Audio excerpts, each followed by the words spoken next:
இன்றே டவுன்லோட் செய்து உங்கள் ஃபேவரட் ஷோக்களை என்ஜாய் பண்ணுங்க. என்னுடைய கணவர் வந்து ஒரு மீட்டிங்க்கான போனாரு. போன இடத்துல அட்டாக் வந்து இறந்துட்டாரு. இப்படி நாங்க உட்கார்ந்து 2 பேர் பேசிட்டு இருக்கும்போதே அப்படியே மலை மாதிரி சாஞ்சிட்டாரு. ஆனா அவர்கிட்ட எந்த விதமான கெட்ட பழக்கங்களும் இல்ல. இவங்க எல்லாரும் கணவனால பட்ட கஷ்டங்களை சொன்னாங்க. பட் கணவன் அப்படிங்கிறது உலகத்துல தெய்வத்தை பாத்தீங்களான்னு கேட்டா நான் தெய்வத்தோட வாழ்ந்தேன்னு சொல்லுவேன். அந்த மாதிரி ஒரு கணவர் நான் வாழ்ந்த வாழ்க்கை.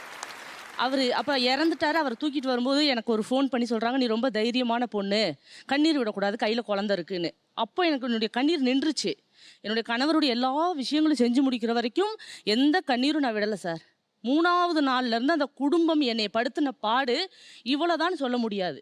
அப்போ நான் நினச்சேன், எதுக்காகனா அவர் ஆசைப்பட்டாரு குழந்தைய நல்லபடியாக வாழ வைக்கணும்னு. இந்த இடத்துல நான் இருந்தால் நான் ஒரு பைத்தியமாகவோ அல்லது தனிப்பட்ட முறையில் நான் சூசைட் பண்ணிக்க வேண்டிய சூழ்நிலைக்கு ஆளாகுவேன். அந்த நிலைமையை தவிர்க்கணும் அப்படின்னா என் குழந்தைக்காக நான் என்ன பண்ணணும், எனக்கு ஒரு கை வேணும் அப்படின்னு நான் அப்போ யோசித்தேன் சார். ஓகே, நீங்க திருமணம் செய்ய நினைக்கப்போ உங்க சுற்றத்தார் என்ன சொன்னாங்க, ஊர்ல இருக்க என்ன சொன்னாங்க? அப்போ இவருடைய அண்ணன் என்ன சொன்னாருன்னா, ஊர் ஃபுல்லா போய் என் தம்பியை இவ தான் கொன்னுட்டாளா? அவர் இறந்து போனது ஹாஸ்பிட்டல்ல. அவங்க ஃபேமிலியே சொல்றாங்க, இவ தான் என்னுடைய தம்பியை கொன்னுட்டு இப்போ இவ வந்து அவ இஷ்டத்துக்கு அவளுக்கு தேவைன்னு சொல்லி போற அசிங்கமா அவளுக்கு தேவைன்னு சொல்லி இவ்வளோ பெரிய பையனை வச்சுக்கிட்டு 10 வயசு பையனை வச்சுக்கிட்டு இவளுக்கு இது தேவையா? அப்போ சுத்தி இருந்த உறவுகளோ யாரும் பண்ணல. இவ்வளவு மோசமா சொல்லும்போது எப்படி தாங்கிக்கிட்டீங்க? எப்படி? அதான் சொல்றேன் சார்.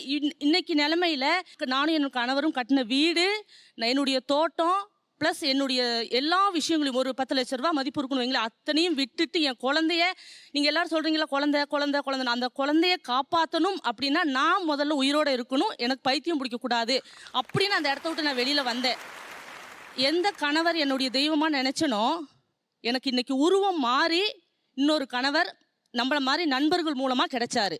இன்னைக்கு என்னை தெய்வம் மாதிரி அவர் பார்த்துக்கிறாரு. என்னுடைய பையனுக்கு ஏதாவது ஒன்று அப்படின்னா அவன் என்கிட்ட எதுவும் கேட்கறதில்ல. எதுவாக இருந்தாலும் அவர்கிட்ட தான் கேட்குறாரு. முதல்ல அவர் கல்யாணம் என்னை பண்ணிக்கிறேன்னு சொல்லும் போதே இப்படி தான் இந்த பொண்ணோட சூழ்நிலை இருக்குது அப்படின்னு தெரிஞ்ச உடனே என்னுடைய பையன் நேரடியாக பேசி என் பையன் அவரை கல்யாணம் பண்ணிக்கோங்க அப்படின்னு சொன்னதுக்கு அப்புறம் தான் நான் கல்யாணம் பண்ணினேன்.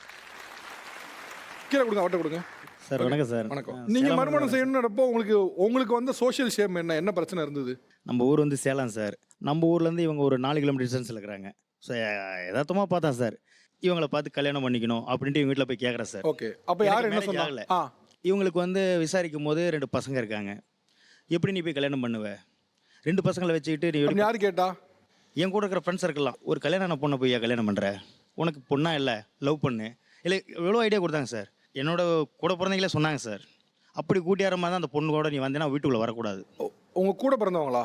ஆமாம், நீங்கள் யார் வேணாம் அந்த பொண்ணு வேணாம் அப்படின்னு சொல்லிட்டு சார். சொந்த பந்தம் யாருமே இது வரைக்கும் பேசுறதில்ல சார். 10 வருஷம் ஆகுது சார். யாரோ பிள்ளைக்கு நீயா இருக்குன்னாங்க. இது வரைக்கும் நான் ஏதரசமாக சார் அந்த ஒரு குழந்தைங்கிற ஒரு மூமெண்ட்டுக்கு போகல. நமக்குன்னு வந்துட்டா ஒன்றுது என்னதுன்னு பிரியணும், எப்பயுமே சாவர வரைக்கும் வரக்கூடாது சார். அந்த 2 பசங்க என்னோட பசங்க சார். என்ன தெரியுமா சொன்னாங்க, யாரோ பெத்த பையன் நீ ஏன்டா சுத்துற, எப்படி தெரியுமா சார், எப்படி ரோட்டில் நிற்க வச்சு கேள்வி கேட்டாங்க சார். யாரோ பெத்தாண்ணா என் கூட வந்த பையன்.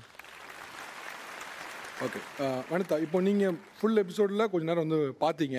இவங்க சைடில் வந்து மறுமணத்துக்கு பின்னால் நடந்த பாசிட்டிவ் ஸ்டோரிஸ் நிறைய இருக்குது. இந்த சைடில் இருக்கவங்களுக்கு நிறைய குழப்பங்கள் இருக்குது, பயங்கள் இருக்குது, கன்சர்ன்ஸ் இருக்குது. உங்களோட டேக் என்னவா இருக்கும்? நீங்கள் என்ன சொல்ல விரும்புறீங்க? ஒரு விஷயம் இங்கே எல்லாரையும் பார்க்கும்போது எனக்கு தோன்றது என்னென்னா, என் லைஃப்லேயுமே சரி என்னோட பர்சனல் எக்ஸ்பீரியன்ஸ்லையுமே சோர்ந்து போகிறதுங்கிறது வந்து நம்ம அகராதியில் இருக்கவே கூடாது. முயற்சி வேணும், அது எதுவாக இருந்தாலும் சரி. நான் சொல்கிறது கல்யாணத்தில் நீங்கள் முயற்சி எடுங்கன்னா எஸ், வாழ்க்கையிலையும் முயற்சி, எவ்ரிடே முயற்சி தான். 20 இயர்ஸ் பேக், 20 வருஷத்துக்கு முன்னாடி எனக்கு நல்லா ஞாபகம் இருக்கு. பர்சனலி எனக்கு வந்து ரொம்ப ஒரு ப்ராப்ளமேட்டிக் மேரேஜ் இருக்கும்போது, நான் விவாகரத்து பண்ணணுன்ற ஒரு முடிவில் இருக்கும்போது என்னை யாருமே என் குடும்பத்தில் சப்போர்ட் பண்ணலை. சொசைட்டி, சினிமா நம்ம எல்லாருக்கும் என்ன பப்ளிசிட்டி ஆகும், ஏன்னா நானும் பிரபலமாக இருக்கிறனால எல்லாருக்கும் தெரிய வரும். ஸோ அது வந்து அசிங்கம் அப்படின்ற மாதிரி அந்த விவாகரத்து, மறுமணத்தை விட்டுருங்க, விவாகரத்துக்கே போகக்கூடாது எங்கள் அப்பா சொல்கிறாரு என்கிட்டயே. அதனால என்னம்மா இருந்தால் இருந்துட்டு போகுது ஒரு பக்கம், நீ பாட்டுக்கு இருங்க, நான் பார்த்துக்கிறேன் ஒன்று. அப்போ எனக்கு வந்து மனசில் பட்ட ஒரு விஷயம் என்னென்னா, எங்கள் அப்பா பார்த்துப்பாரா, எத்தனை நாளைக்கு பார்த்துப்பாரு, எப்படி பார்த்துப்பாருன்னு எனக்கு தெரியும். அந்த பார்த்துக்கிறது எனக்கு வேண்டாம். எனக்குன்னு ஒரு இண்டிவிஜுவாலிட்டி வேணும். நான் எனக்குன்னு ஒரு வாழ்க்கை வேணும். நான் வந்து நாளைக்கு ஒருத்தரை கல்யாணம் பண்ணிக்க போகிறேன், இல்லை ஒருத்தரை மீட் பண்ண போகிறேன், அதெல்லாம் எனக்கு தோணலை. நான் இருந்த அந்த சுச்சுவேஷன்லேருந்து எனக்கு அது முடியல, தேவையில்லை, இங்கேருந்து நம்ம வெளியில் வரணுங்கிற ஒரு முடிவு மட்டும்தான் இருந்தது. தனியாக வந்துட்டு குழந்தைங்கள வச்சு நம்ம போராடும் போது டிஃபிகல்ட்டிஸ் நிறைய இருக்குது, ப்ராக்டிக்கல் டிஃபிகல்ட்டிஸ் இருக்குது. லெட்ஸ் பி ஆனஸ்ட், நம்ம எல்லாருமே ஹியூமன் பீயிங்ஸ் தான், எல்லாருக்குமே எல்லா தேவைகளும் இருக்குது. ஒரு தனியாக வந்து ஒரு பொண்ணு வந்து இருக்கிறது பெருமையான விஷயமா இருக்கலாம். நானும் சிங்கிளாக இருந்திருக்கேன், வாழ்ந்து காட்டியிருக்கேன். இன்றைக்கும் வந்து நான் வந்து என்னோட எல்லா தேவைகளும், என் குழந்தைங்களுக்கு தேவையானது எல்லாமே நான் செய்கிறேன். ஆனால் நமக்குன்னு ஒரு ஆசா பாசங்கள் இருக்கும், ஒரு விருப்பங்கள் இருக்கும், ஒரு சின்ன சின்ன விஷயங்கள், வெரி ஸ்மால் திங்ஸ். அது ஏன் ஒருத்தர் கூட ஷேர் பண்ணக்கூடாதுங்கிறது தான் என் கேள்வி. நீங்கள் அதை சாக்ரிஃபைஸு, தியாகம்னு நினச்சிங்கன்னா நீங்கள் முட்டாள் ஆக்கிக்கிறீங்கன்னு தான் நான் சொல்லுவேன். நீங்கள் உங்களை ஏமாத்திக்கிறீங்க. ஒரு முயற்சி தான், தப்பாகலாம், சரியா ஆகும்னு நான் சொல்லலை. எனக்குமே தவறு ஆயிருக்கு, சுச்சுவேஷன்னால ஆயிருக்கு. பட் நீங்கள் அந்த முயற்சியை எடுக்கலைன்னா உங்களுக்கு அது தெரியவே தெரியாது. சின்ன வயசில் கொஞ்சம் நல்லா தான் இருக்கும். ஒரு 25-30 வயசு, 35 வயசு நம்ம அழகாக இருப்போம்.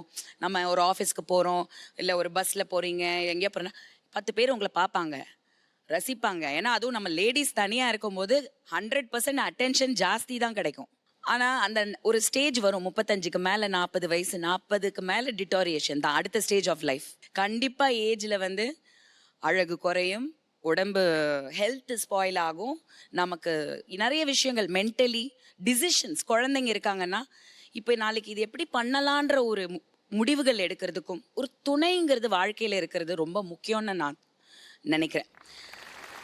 அது வந்து அதான் சொன்ன மாதிரி இதுக்கு வந்து முயற்சி எடுத்தால் மட்டும்தான் அதுக்கான பலன் கிடைக்கும். ஸோ நீங்கள் சொன்னீங்க, உங்கள் மதர் பற்றி சொன்னீங்க. சொன்னப்போ எனக்கு அதுதான் தோணுச்சு. என்னோட லைஃப்பில் அது நடந்திருக்கு. என்னோட மகன் வந்து இன்னைக்கு வரைக்கும் ஹீ இஸ் டிஃப்ரெண்ட். ஆனால் my daughters are very supportive. இன்றைக்குமே come on go on some dating app and find somebody, இப்படி தான் பேசுவாங்க. எனக்கு என்னடா இது இப்படி இருக்காங்கண்ணா. ஸோ கேர்ள்ஸ் திங்க் பண்ணுறது வேற மாதிரி இருக்கும், ஆம்பளை பசங்க கொஞ்சம் லூஸு. தமிழா வந்து சில விஷயங்களில் வந்து தலையிடாது. அது குறிப்பாக தனிமனித சுதந்திரத்தில் தலையிடாது. ஒருத்தர் திருமணம் செய்யணுமா வேண்டாமா, அல்லது மறுமணம் செய்யணுமா வேண்டாமாங்க கூட தனிமனிதருடைய வெறுப்பு தான். அதில் வந்து யாருமே சொல்லக்கூடாது. அப்துல் ரஹ்மானோட ஒரு கவிதை உண்டு, உலகத்திலே கொடுமையான விஷயம் என்னவென்றால் நமக்கு நாமே போட்டுக்கொள்ளும் தேநீர் அப்படின்னு. உலகத்துல ரொம்ப கொடுமையான விஷயம்னா நமக்கு நாமே டீ போட்டுக்கிறது. ஏன்னா காலையிலையோ சாயங்காலமோ நமக்கு டீ வேணும்னா நம்மளே எந்திரிச்சு, நம்மளே பாலை ஊற்றி, நம்மளே டிகாஷனை ஊற்றி, நம்மளே வச்சு பண்ணுறதுங்கிறது இருக்கிறதுல கொடுமையான விஷயம்னு சொல்கிறாரு. அதுவும் குறிப்பாக நீங்கள் தனிமையாக இருந்தவனை யோசிச்சு பார்த்தீங்கன்னா, அவங்க வந்து வீட்டு கதவை பூட்டை திறந்து அதுக்கப்புறம் உள்ளே போய் பாயை விரித்து அதுக்கப்புறம் படுத்து அதுக்கப்புறம் காலில் எழுந்திரிச்சு டீயை போட்டு திருப்பி மறுபடியும் பாயெல்லாம் எடுத்து வச்சுட்டு திரும்பி கிளம்பி போகிறத ஒரு 10 வருஷம் 15 வருஷம் ப்ராக்டிஸ் பண்ணவன்ட்ட கேட்டு பாருங்க, அது எவ்வளோ கொடுமையானதுன்னு சொல்லுவாங்க. ஒரு வருஷம் கூட இருக்க முடியல.